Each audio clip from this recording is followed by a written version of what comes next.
Assalamualaikum warahmatullahi wabarakatuh. Alhamdulillah, syukurillah wa nikmatillah. La haula wa la quwata illa billah. Asyhadu an la ilaha illallah, asyhadu anna Muhammadan abduhu wa rasuluh. Raditu billahi rabba wa bil islami dina wa bi Muhammadin nabiyya wa rasula. Rabbi zidni ilma warzuqni fahma. Amin.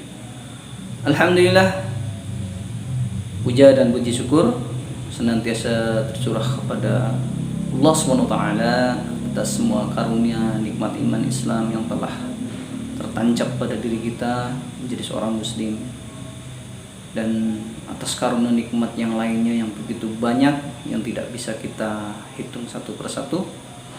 Hendaklah terhadap karunia-karunia tersebut kita menjadi hamba-hamba yang pandai bersyukur. Bagaimana cara kita menjadi seorang hamba yang pandai bersyukur? Adalah menjadi hamba yang senantiasa mentaati semua perintahnya dan semua larangannya. Salawat dan salam senantiasa tercurah pada junjungan kita Nabi Agung Muhammad SAW. Semoga terlimpah kepada keluarga beliau, pada sahabat, tabi'in, dan kepada seluruh umatnya yang senantiasa mengikuti sunnah-sunnahnya. Dan mudah-mudahan Allah ridho kita semua akan mendapatkan syafaatnya Rasulullah di yaumil akhir. Amin. Allahumma.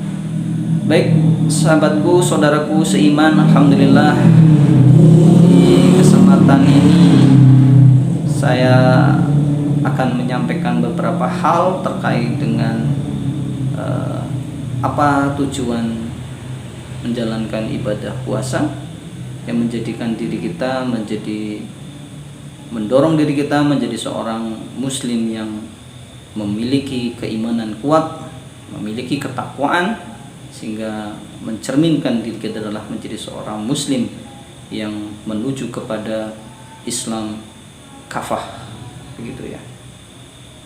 Baik, saudaraku seiman dimanapun Anda berada, bahwasanya kita semua sudah mafhum ya terkait dengan apa yang menjadi tujuan dari perintah Allah di Quran surat Al-Baqarah ayat 183, yaitu perintah tentang kewajiban seorang muslim menjalankan ibadah puasa.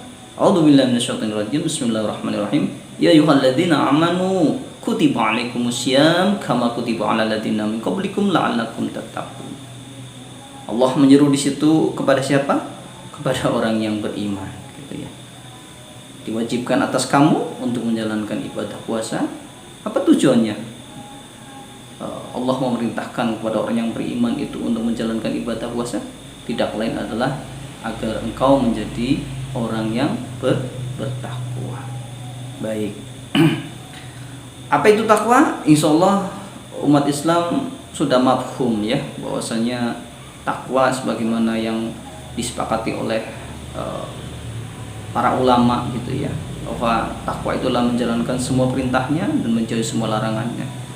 Perintah dan larangan siapa? Perintah dan larangan Allah dan Rasulnya. Baik, kita akan mencari tahu ya kriteria orang yang bertakwa itu yang seperti apa. Yaitu orang yang beriman dan bertakwa itu adalah orang yang memiliki kepribadian Islam. Gitu. Nah, pertanyaannya, apa itu kepribadian Islam? Kepribadian Islam adalah di mana seseorang itu terbangun atas dua hal. Yang pertama adalah pemikirannya. Ya, yang kedua adalah perasaannya. Ya, atau dalam bahasa kitab itu disampaikan fikrah dan nafsiyah gitu ya. Jadi fikrahnya itu fikrah Islam dan nafsiyahnya gitu ya, nafsiyahnya, perasaannya juga perasaan Islam. Maksudnya bagaimana? Maksudnya adalah kepribadian itu terbentuk dari dua hal, yaitu fikrah dan nafsiyah, pemikiran dan perasaan. Lalu apa yang dikehendaki dari makna takwa?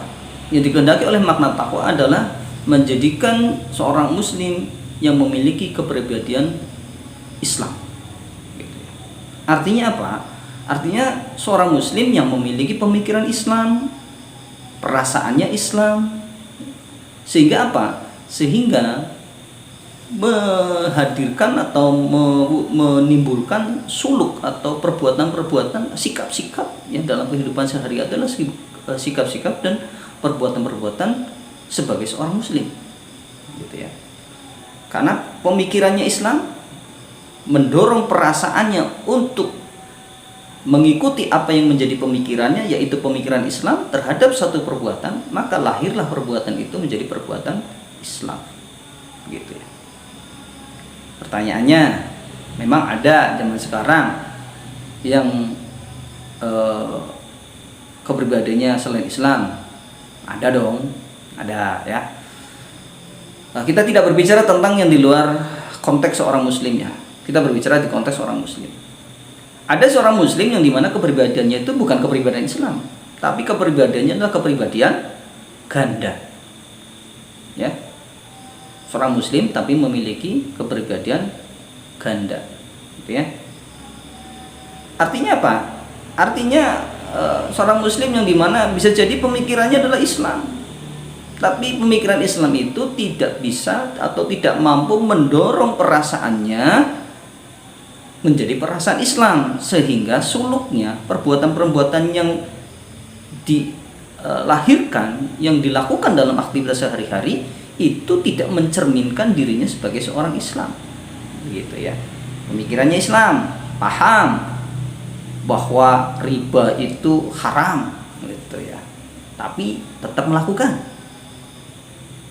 Bagi seorang pembisnis, paham bahwa riswah itu haram, suap menyuap itu haram, tapi pada kenyataannya tetap menjalankan. Sudah tahu dalam transaksi jual beli mengurangi timbangan itu hukumnya haram, tapi faktanya tidak sedikit yang masih menjalankan aktivitas-aktivitas tersebut, gitu ya. Sudah tahu bahwa seorang wanita itu menutup aurat itu adalah perintah dari Allah dan Rasulnya, tapi tidak sedikit yang mereka tidak mau menutup auratnya. Ya, sekalipun dia menutup aurat itu sebatas sebagai fashion. Artinya apa? Tidak memenuhi kaidah-kaidah bagaimana berpakaian secara syar'i, gitu ya. Yang demikian itulah contoh-contoh ya, contoh-contoh orang muslim tapi memiliki kepribadian ganda, dan masih banyak contoh yang lainnya. Dan yang paling mengerikannya itu adalah kita bisa melihat di dalam pergaulan kehidupan sehari-hari antara seorang laki-laki dengan seorang perempuan yang bukan mahramnya, di mana bisa digambarkan pada saat mereka itu bekerja dalam satu kantor, pada saat jam makan siang mereka bepergian berbarengan dalam satu kendaraan, makan dalam satu tempat, padahal masing-masing yang laki-lakinya juga punya istri, yang perempuannya juga punya suami. Mereka bercandaria, padahal kan itu dalam Islam itu tidak dibolehkan ya. Berkholawat, berduaan dengan lawan jenis yang bukan mahramnya, padahal pada saat ada azan dua-duanya mengerjakan sholat juga, gitu kan. Nah, aneh kan. Nah, inilah seorang muslim yang memiliki kepribadian ganda. Lalu pertanyaannya, kenapa hal itu bisa terjadi? Ya, hal itu bisa terjadi karena ya seorang muslim tersebut mafhum, pemahaman yang ada pada dirinya itu adalah bukan menggunakan pemahaman Islam, melainkan pemahaman apa? Pemahaman sekuler liberal. Ya, di mana sekuler liberal itu menjadikan agama itu hanya boleh pada ranah private dan tidak boleh agama itu diimplementasikan dalam kehidupan publik secara umum. Jadi tidak heran kalau umat Islam mau membaca Al-Quran sehari semalam di masjid, khatam berkali-kali, hafid sampai berkali-kali, nggak ada larangan. Menjalankan sholat berkali-kali, ya, sholat apa saja dikerjakan, ya, baik yang wajib atau yang sunnah, nggak ada larangan. Menjalankan haji, puasa, zakat, nggak ada larangan, ya, karena memang pemahaman sekuler itu memang demikian. Agama itu hanya dibolehkan, diterapkan di ranah-ranah private, ranah-ranah individu, begitu ya. Kalau dalam Islam itu ibadah-ibadah yang sifatnya itu adalah ibadah fardu ain gitu ya.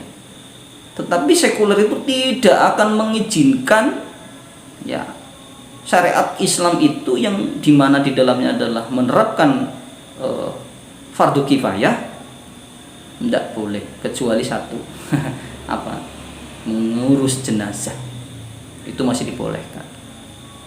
Apakah Islam boleh mengatur sistem ekonomi?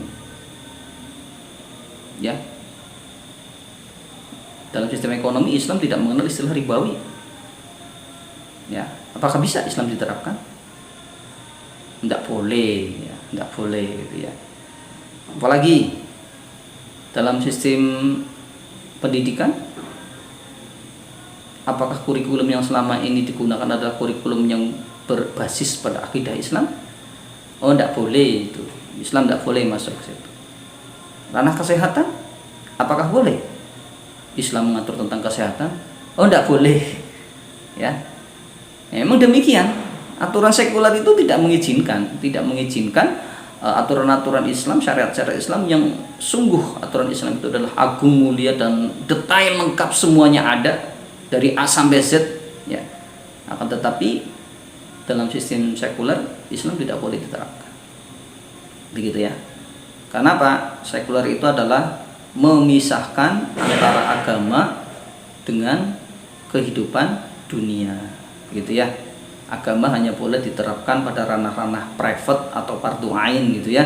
Tetapi terkait dengan muamalah, terkait dengan fardu kifayah, sebagian besar itu tidak diperbolehkan diterapkan. Bahkan bagi mereka yang menerapkan akan dimusuhi, begitu. Oleh karena itu, saudara-saudaraku yang dirahmati oleh Allah, lalu bagaimana cara kita untuk menjadikan mafhum ya, pemahaman Islam, mabda Islam, ideologi Islam itu menjadi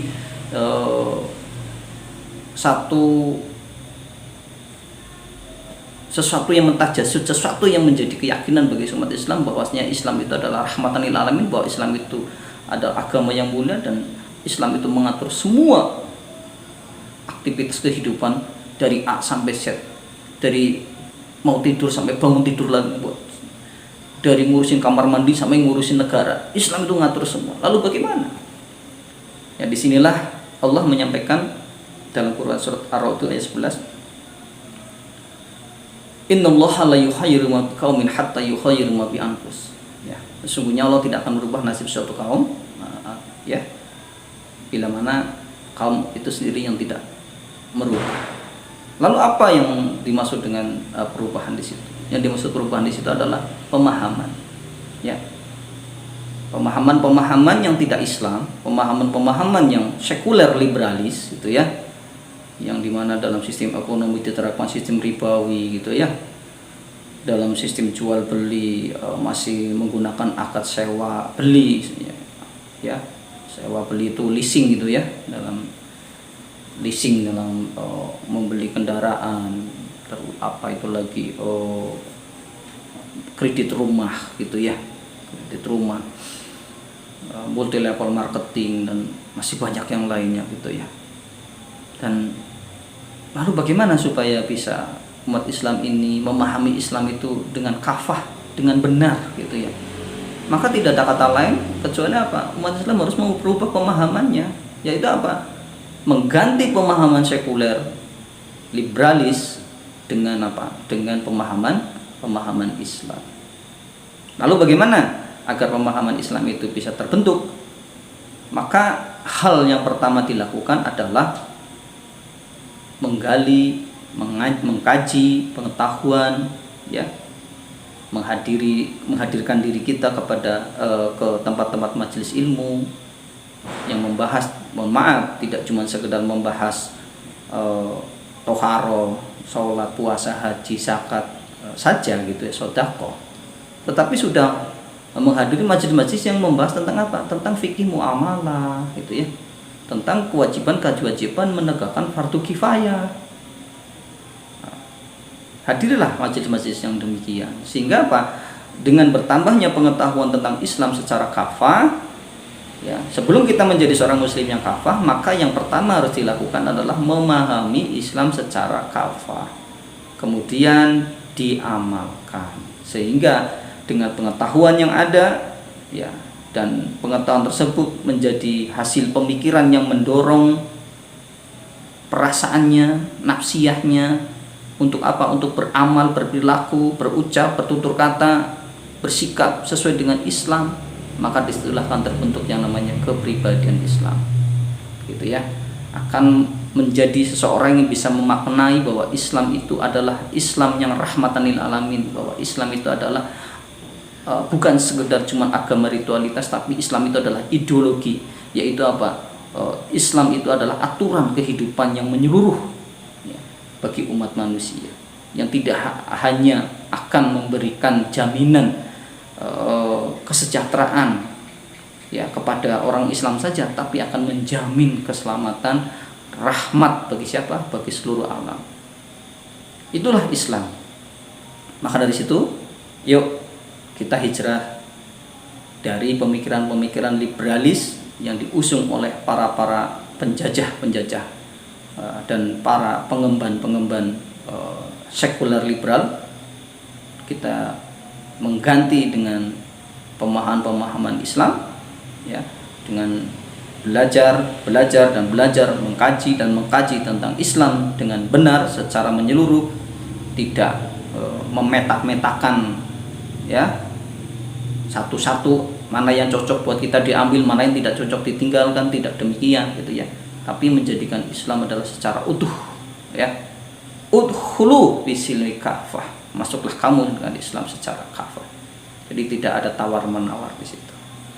Baik, demikian saudaraku seiman, mudah-mudahan yang sedikit ini menambah pengetahuan baru bahwasanya kita menjadi seorang muslim hendaklah berhijrah dari pemikiran-pemikiran sekuler liberal yang diusung oleh musuh-musuh Islam, ya, yang diusung oleh para penjajah. Kita menggantinya dengan mabda, pemahaman, ideologi Islam, ya. Lalu bagaimana caranya? Adalah dengan menghadirkan diri kita dalam majelis-majelis yang membahas, majelis-majelis yang mengusung dakwah Islam kafah. Demikian, terima kasih atas perhatiannya. Mohon maaf atas hal-hal yang sekiranya tidak cocok ataupun tidak berkenan dengan hati jamaah, ya, saudaraku seiman. Insyaallah apa yang saya sampaikan ini adalah apa yang menjadi tuntunan kita menjadi seorang muslim, bukan karena maunya diri saya, gitu ya. Saya sebatas menyampaikan apa yang menjadi kewajiban saya untuk menyampaikan sesuatu yang hak, ya, katakanlah yang hak, ya, walaupun mungkin insyaallah akan memberikan keberkahan untuk saya. Terima kasih buat saudaraku semua seiman. Assalamualaikum warahmatullahi wabarakatuh.